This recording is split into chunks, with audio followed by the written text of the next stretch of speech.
Firstly, thank you to all of you, beautiful Wazen family. You are incredible, and I'm so honored that you are chatting to me on my project, Tell My Story.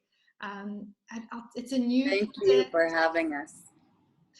Thank you. It's a new project, and it's just about speaking to incredible people and finding out about their journey to get to the places that they're at. And so that's inspiring for everyone else. I think when I first heard about what each of you do so incredibly well, I think you are like, do you ever remember that Irish band called The Cause? Yes, of course. We love the course. Carl will tell you it was like our inspiration growing up. Well, you've turned into The Cause. Look at you. You're really beautiful and successful and talented and creative. So yeah, maybe you need to start a band. I think it's a thing. It was like a dream of ours. So Yeah. you hit the nail on the whatever they say. Jessica, are you the singer in the family? Yes. I mean, I think we all have a bit of singing, but yeah, I'm the singer. I need somebody to hear, somebody to know, somebody to have, somebody to hold. It's easy to say, but it's never the same. I guess I kinda like the way you numbed all the pain. Now the day bleeds into nightfall, and you're not here to help me through it all. I let my guard down, and you pull the rug. I was getting kinda used to being someone you love.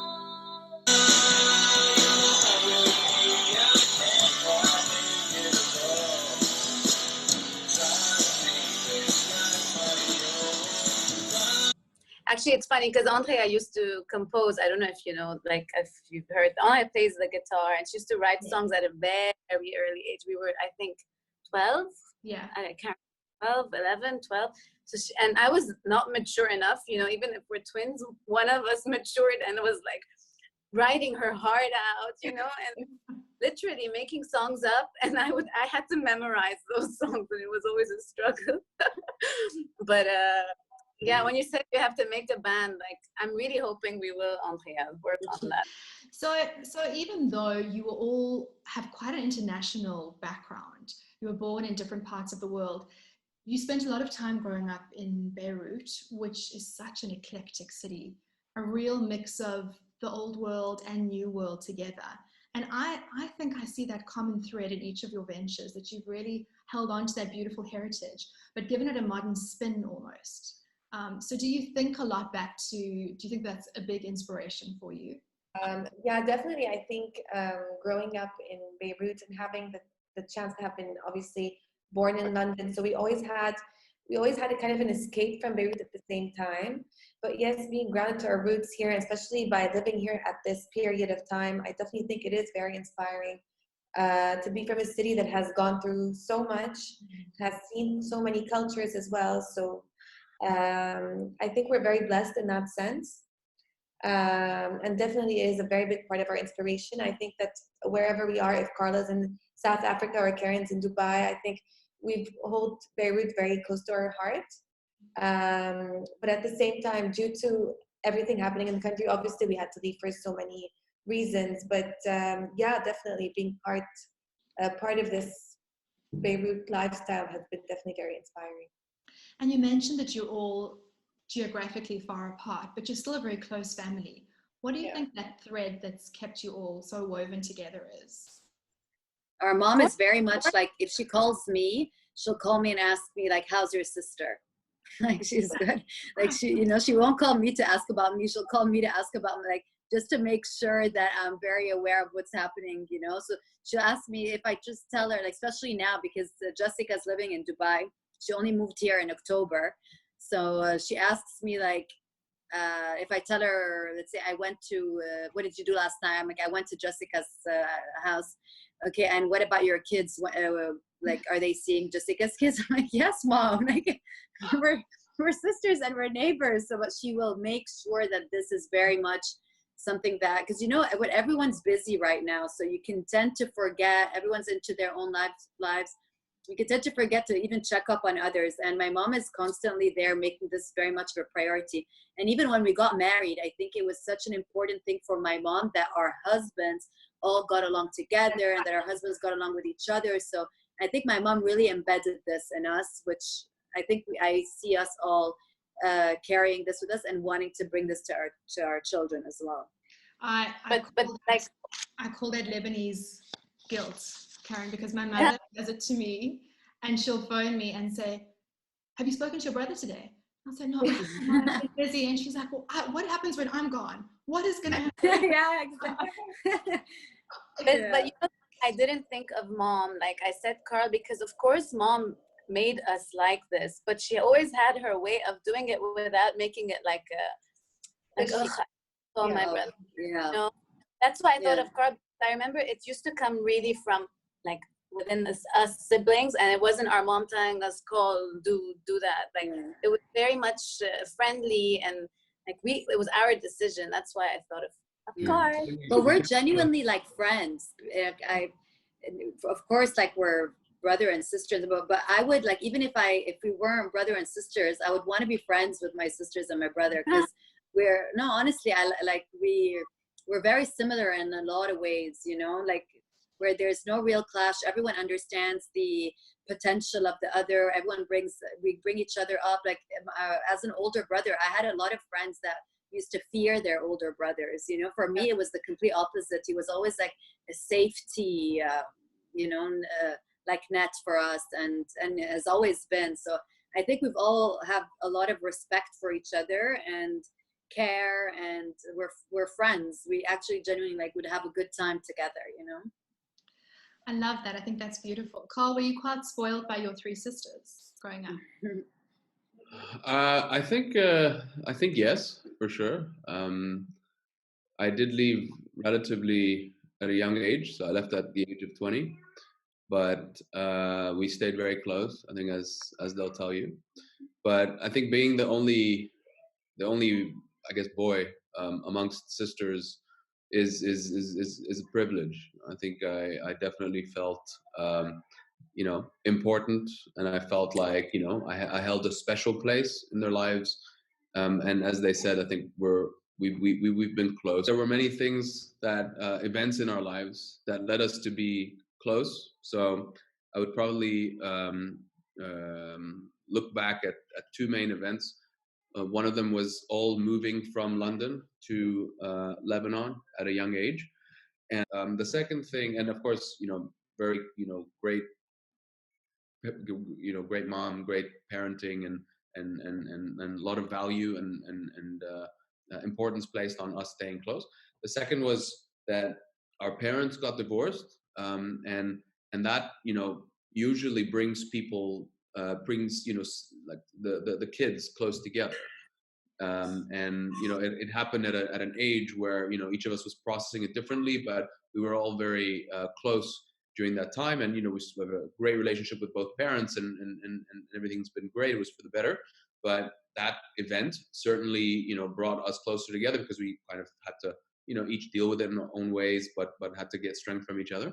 And then I think the fact that we each traveled and had to kind of make an effort to stay close and to stay in touch. And definitely the fact that we were raised in a really happy household, and we each longed to come back and spend holidays at home, etc. That also helped a lot. I think that as they say, I think we all have like similar interests. We are all see the world in a pretty similar way, which makes us close together, whether we were siblings or not. I think the entrepreneurship side of things was I guess a critical pillar for the family. We've seen our parents start things and fail, start again, and they were not fueled by money, right? They were fueled by the fact that they had something in them that they wanted to bring out, and they wanted to introduce to the world. And I think that was something that we took from them. I don't think any of us is doing their business because of any monetary Financial drive. pursuit. It's really about just expressing ourselves, doing something creative. So I think things that are super interlinked, and in Lebanese culture as well, like being an entrepreneur is very, very normal, and it's been the same for thousands of years. I mean, you came to a new country and started as an entrepreneur. In a lot of it, that is in a foreign culture, and embrace this culture. You've actually done a lot of community work for the country. Yoko has opened up. It's opened up financial ability to so many people that would never do that. So there must also be this real drive to do a lot of community work from your side, because that seems to come through in your. Yeah, I think it's about changing lives in whatever way we can. I think every single one of us has that has that mission in them, right? To whatever I do, I want to make sure that I'm changing lives for the better, and each one of us is doing it in a different way. But that's definitely at the core of the entrepreneurial journey. I think, at least the way we see it.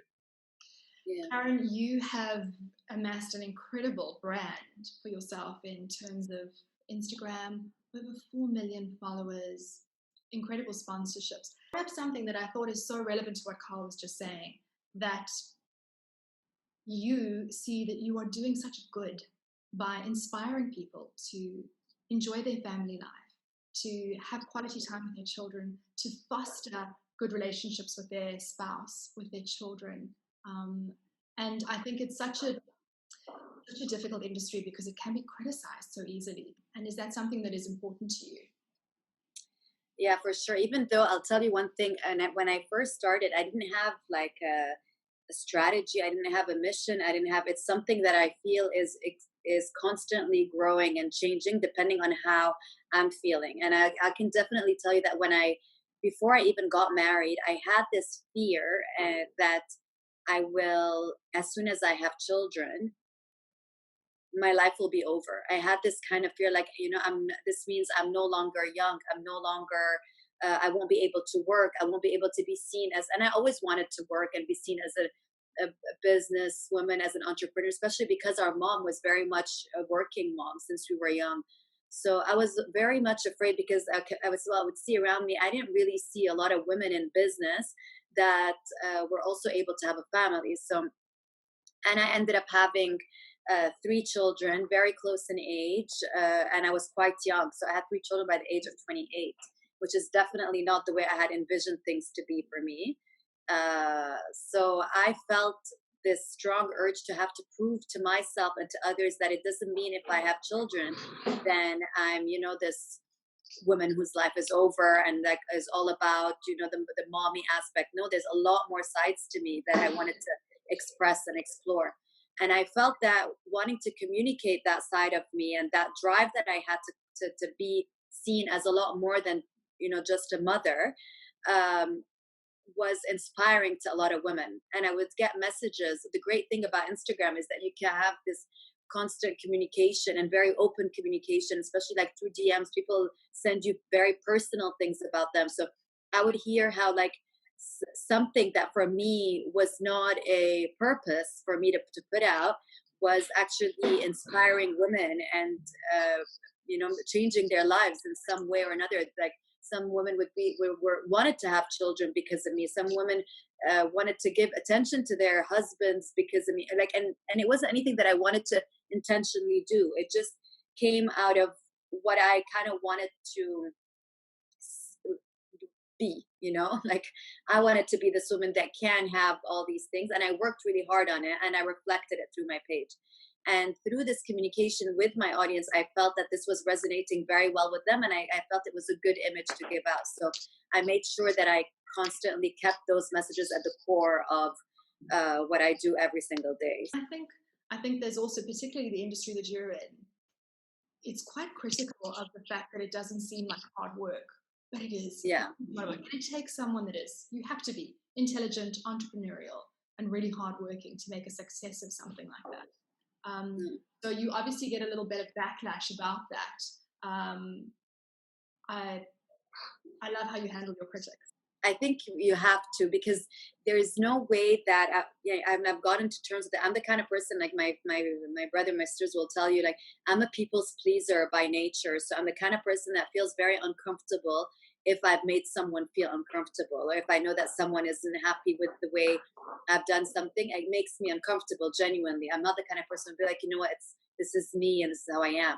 But I've learned to accept that, you know, the more I grow, the more there will be people that will love me, but there will also be people that won't. And it's not necessarily because of something that I'm doing that's wrong. It's just opinions. It's just the way people feel, and it's tastes. And sometimes people are provoked by something which was not in my intention to provoke. So, and I've gotten to terms with this, and it's actually helped me build a lot of self-confidence in myself, because I understood very much that it's not my problem to solve, you know. Whereas Right. before, I always took people around me's misery or unhappiness as my problem to solve.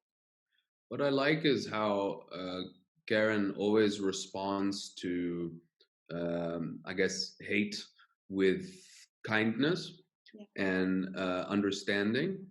And it's super hard. Like, you know, some people write like really nasty stuff for, you know, no good reason. And what she never does, as tempting as it might be, is to like expose that person, because she would be fueling, right, the actual problem that that person is suffering from, right, which is this bullying problem. Instead, you know, she just like maybe just raises awareness about the issue, but responding with kindness, right, not responding with any other way. Jessica, you've worked with, I mean, some incredible food gurus over the time. You've got an incredibly successful catering company that you have based in Beirut, is that right?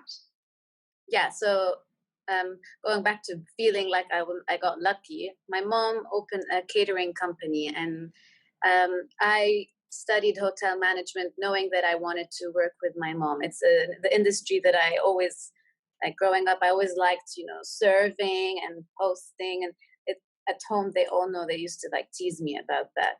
I found my passion late, and it was I remember calling my mom and telling her, like, I don't think you're going to be seeing me anytime soon. Like, this was a 1-year plan. It was a big investment, the culinary school. And I told her, I want to do things right. It's not enough to just like do a year of culinary school. And that's when I started, you know, like I got amazing opportunities with huge names. And it was very much like 3 Michelin stars. So at first there was less passion, more like, you know, it was Hell's Kitchen, literally.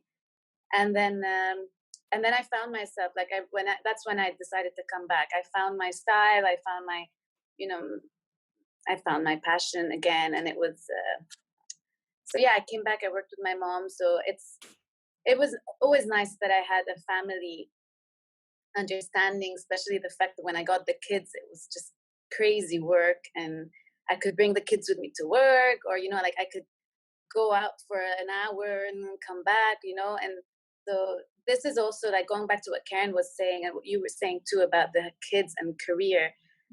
It's very hard to manage both, but with, you know, like the right support system and the fact that I worked with my family, that helped a lot. Andrea, I love how you have chosen to establish and maintain this incredible shoe and fashion empire, because that is really what it's becoming. Thank you. I mean, you have catapulted into the wardrobes of real A-listers, Jennifer Lopez and Kylie Jenner, and they're all snapped wearing your beautiful shoes.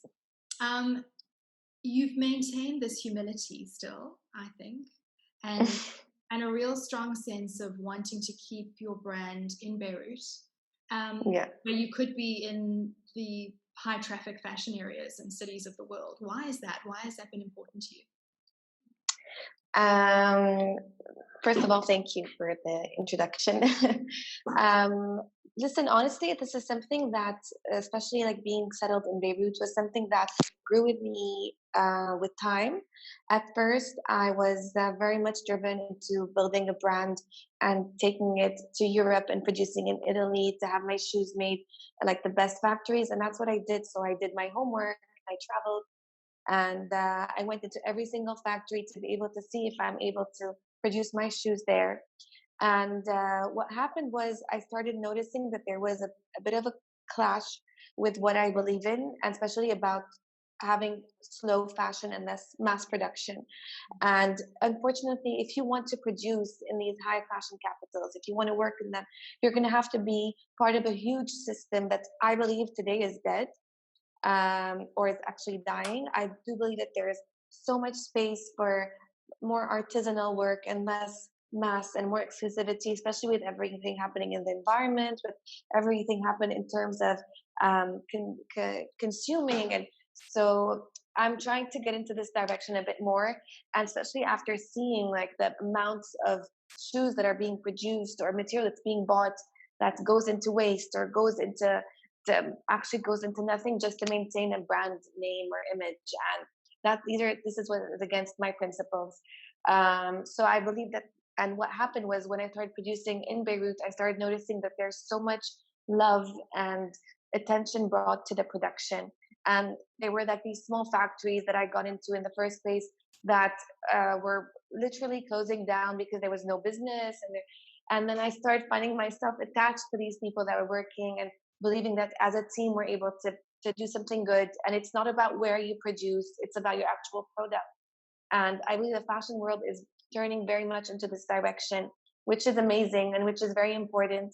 So yeah, I think that this is what happened, and I'm very attached to Beirut, of course, because I believe that I'm from here, and I know that there's so much talent and so much work that's being put here, but like there's no we weren't very much exposed, if you want, to the rest of the world.